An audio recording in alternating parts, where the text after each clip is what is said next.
boss? So welcome sa part 2. So yung unang vlog natin yung car wash.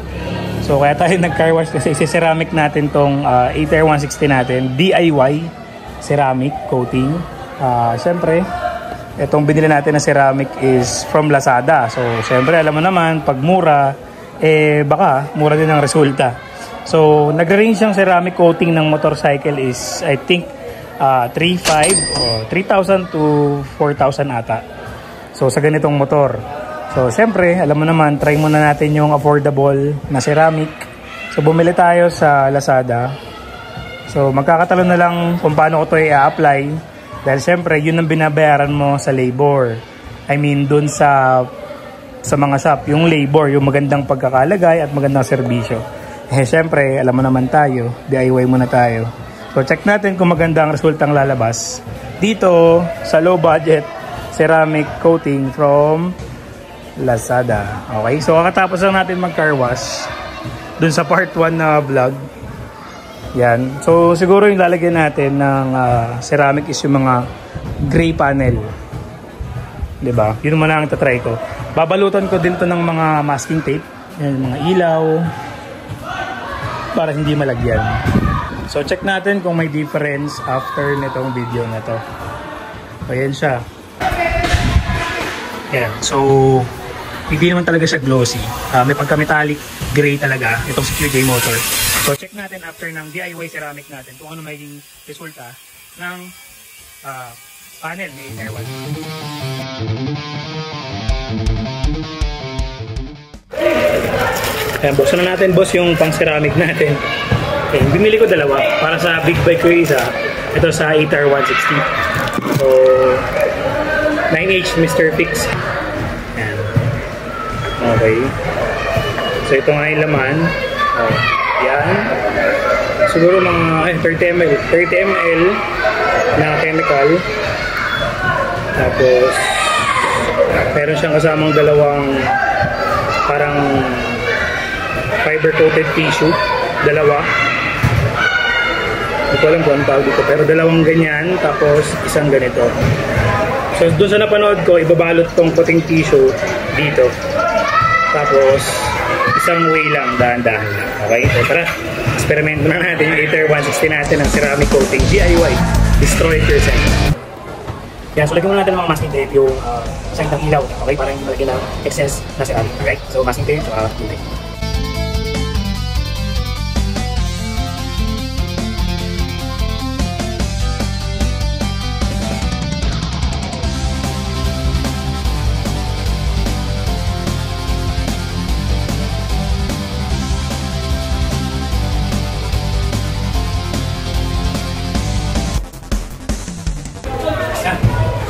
Yan. So pretty much talagyan mo na ng mga masking tape, mga hindi pwedeng madikitan ng ceramic. So feeling ko nagmamantsa yung ceramic sa mga ABS plastic eh. Yung mga parang black na plastic, yung mga ganito. So baka yun yung reason bakit kailangan malagyan ng masking tape. So check na lang natin. Yeah.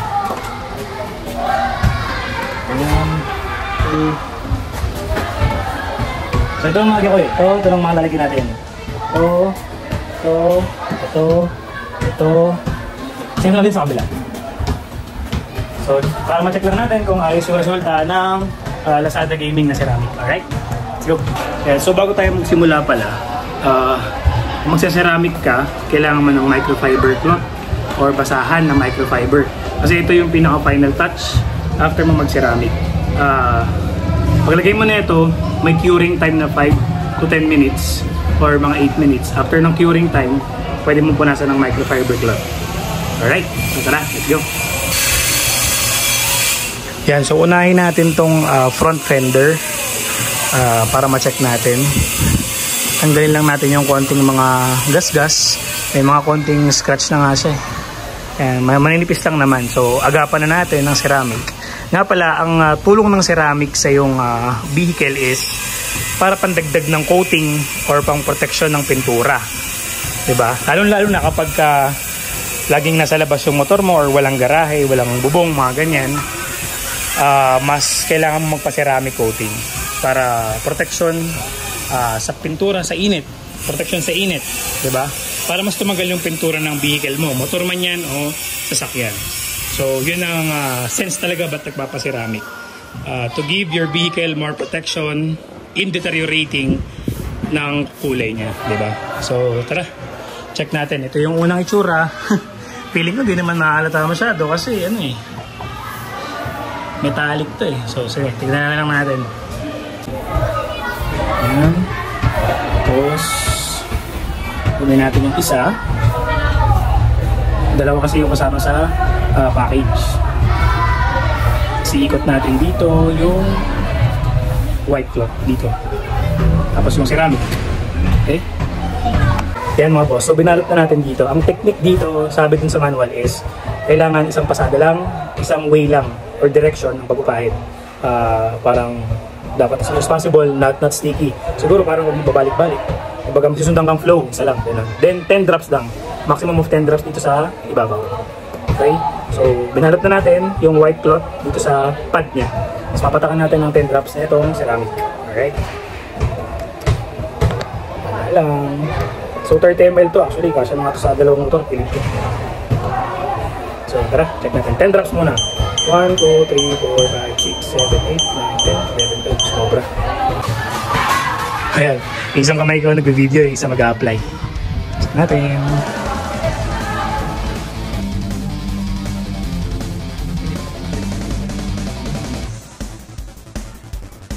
Oh, kuminta ba? Parang kuminta ba?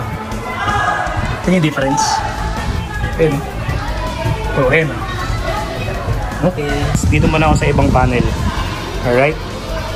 Lagyan ulit natin ng 10 drops to. Or 12, ginagawa ko 12 drops.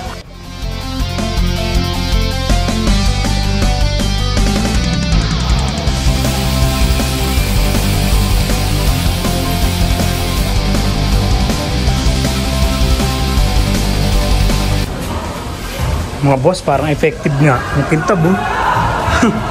Ayan oh, nag-glossy. Parang nagkaroon siya ng second coating. Parang ganun ayan oh. Ang bilis din mag-cure. Parang 5 minutes nga lang tuyo na. Kaya kailangan accurate ka magpahid dito. Hindi talaga pwede yung ganun-ganun kasi mabilis siya matuyo. Kintab oh. Ganda. Try na natin. Ganda. Mga boss, mas malinaw.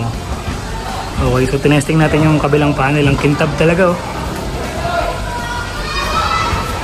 Ganda. Oh, low budget DIY ceramic coating.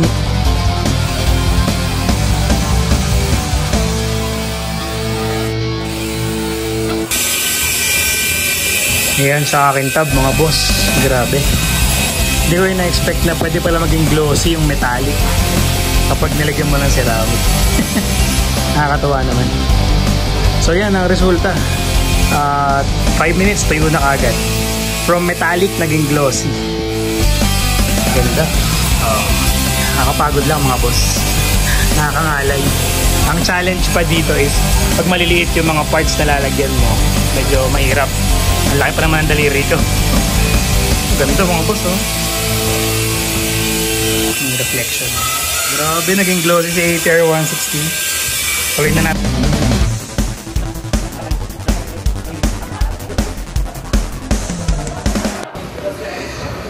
Ayan mga boss, natapos na natin lahat ng gray panel. So for curing na lang, hintay tayo ng 5 to 10 minutes. Pero gagawin kong 15 minutes kasi medyo kinapalang ko ng konti yung iba. Dito sa side na to kasi ang ganda, kintab oh. So wait tayo ng 5 to 10 minutes bago natin punasan ng microfiber cloth. Alright, let's go. Tapos tayo mga kosa. Grabe effort. Pawis tumatulo pa. So pakita ko sa inyo yung montage ng finished product ni ATR 160 DIY ceramic. Alright. Good. Uy.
Once again mga tol, thanks for watching my vlog and subscribing and for following my socials.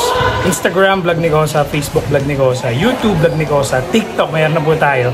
In-update ko lang, Vlog Negosa. And keep on updating here at ATR 160 from QJ Motor. Ayan, yung natutulog nating big bike from CF Moto GT400. Thanks guys, and don't forget for motorcycle parts and consumables like change oil, upgrades for horn, ano pa ba? Cleaning, meron tayo available sa Lazada natin, Aeropack, Blowpunk, and Repsol, and ibang brand pa. Meron din tayong mudguard for ATR 160 na carbon, okay? Peace!